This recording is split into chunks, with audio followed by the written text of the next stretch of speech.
Picture this: two convicted murderers, David Sweat and Richard Matt, devise an elaborate plan to break out of the maximum security Clinton Correctional Facility in New York.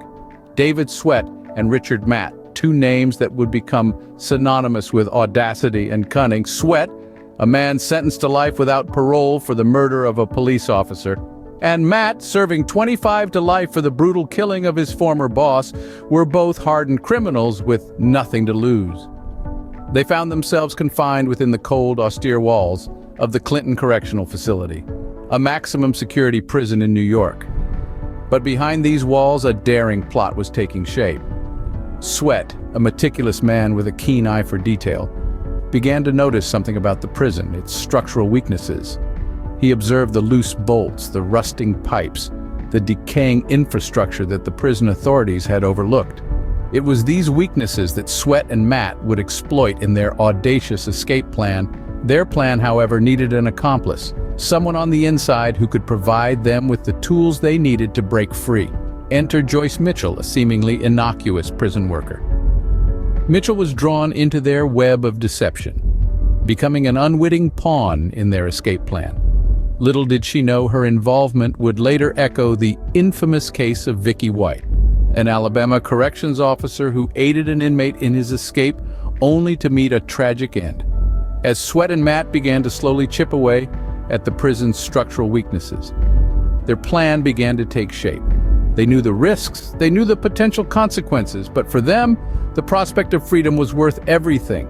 With Mitchell's help, they began to gather the tools they needed: hacksaws, chisels, even power drills. With the stage set, Sweat and Matt were ready to put their audacious plan into action. The plan wasn't simple or quick. It was a calculated, meticulous operation that took months of preparation. The intricate plan involved two inmates, David Sweat and Richard Matt, and the Assistant Director of Corrections, Joyce Mitchell. The infamous duo, Sweat and Matt, were serving their sentences at the high-security Clinton Correctional Facility in New York. The plan was to escape, but not by overpowering guards or scaling walls.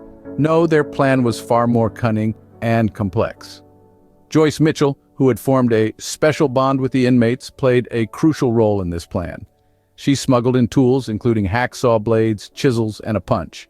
These were not tools for a workshop class. These were the instruments of their daring escape. With these tools, Sweat and Matt began their laborious task. Night after night, under the cover of darkness, they worked tirelessly. Their journey started by cutting through the steel walls of their cells. This was no simple feat. It required precision and patience, as any mistake would alert the guards to their plans. After making it through the walls, they found themselves in a complex network of tunnels and pipes. The labyrinth beneath the prison was dark, damp, and dangerous. But it was also their path to freedom. They had to navigate this maze, avoiding detection at all costs. With Mitchell's help, they managed to acquire a comprehensive understanding of the prison's underground layout.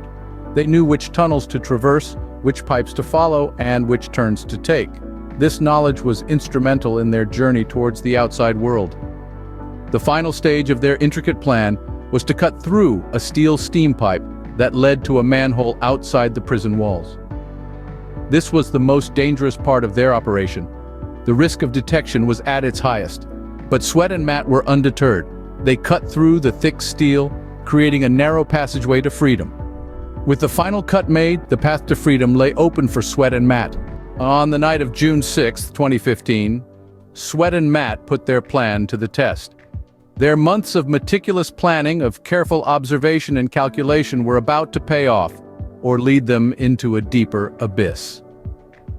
As darkness fell over the Clinton Correctional Facility, the prison, usually fraught with tension, slipped into an eerie calm.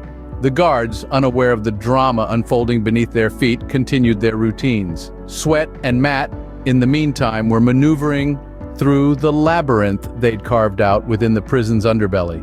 Their escape route was no easy path. It was a claustrophobic maze of tunnels and pipes, some barely wide enough to crawl through. But they had familiarized themselves with this subterranean world, every turn and every junction, during their nightly escapades. Sweat and Matt had worked for months, cutting through the steel walls of their cells, through brick, and down into the bowels of the prison. Their tools?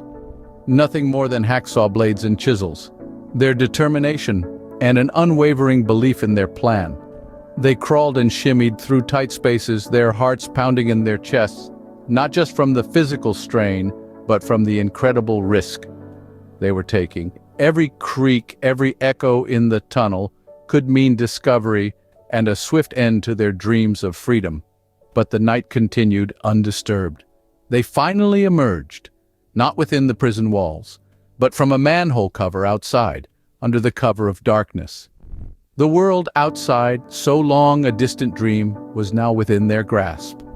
They took a moment, perhaps, to breathe in the sweet, heady scent of freedom before disappearing into the night. By the time the prison came alive, with the morning roll call, Sweat and Matt were nowhere to be found. Their meticulously crafted dummies lay in their bunks, a mocking testament to their audacity. The alarm was raised, but it was too late. By the time the guards realized they were gone, Sweat and Matt were already miles away. The daring escape sent shockwaves throughout the country, triggering one of the most intense manhunts in recent history.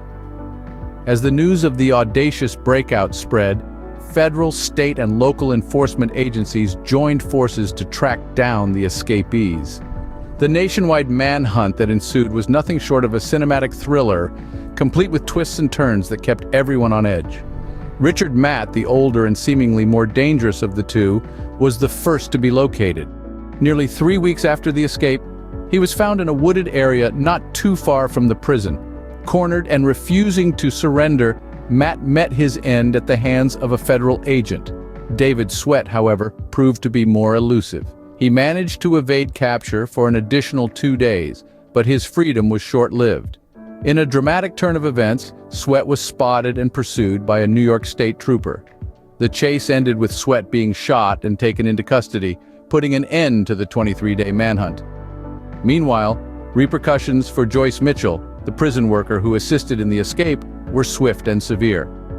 Mitchell, who was initially praised for her work ethic and dedication, found herself at the center of a scandal that would cost her freedom. Charged with aiding the inmates in their escape, she was sentenced to up to 7 years in prison. The fallout from the escape didn't end there. The incident exposed significant weaknesses in the prison system, leading to a complete overhaul of security measures at Clinton Correctional Facility. Several high-ranking officials were dismissed, and new policies were implemented to prevent a similar occurrence in the future. The audacious escape of David Sweat and Richard Matt from Clinton Correctional Facility will forever be etched in the annals of prison break history. While Sweat and Matt's escape was ultimately unsuccessful, it highlighted significant flaws in the prison system. Their audacious breakout did not only stun the world, but it also sent shockwaves through the correctional system, prompting an immediate and thorough review of security protocols. The incident shed light on the vulnerability of even the most fortified institutions and prompted a significant overhaul of measures to prevent such incidents in the future. The daring escape led to a re-evaluation of the relationships between inmates and prison staff, a factor that played a pivotal role in Sweat and Matt's elaborate plan.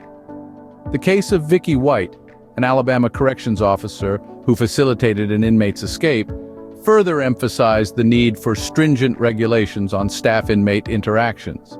These relationships, often driven by a complex mix of emotions and power dynamics, have shown the potential to compromise the security of penal institutions.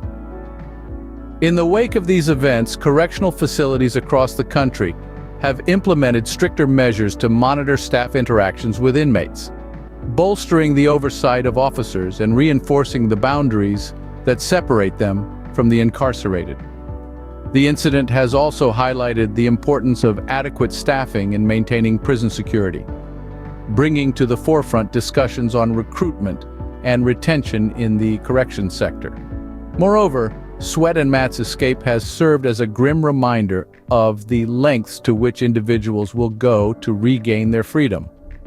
It has underscored the importance of effective resocialization programs within the prison system, aimed at preparing inmates for a successful reintegration into society rather than fostering a desperate desire for escape. The daring escape of David Sweat and Richard Matt is a chilling reminder of the lengths some will go to reclaim their freedom. Their story has left an indelible mark on the annals of prison break lore, serving as both a cautionary tale and a catalyst for much-needed reform within the correctional system.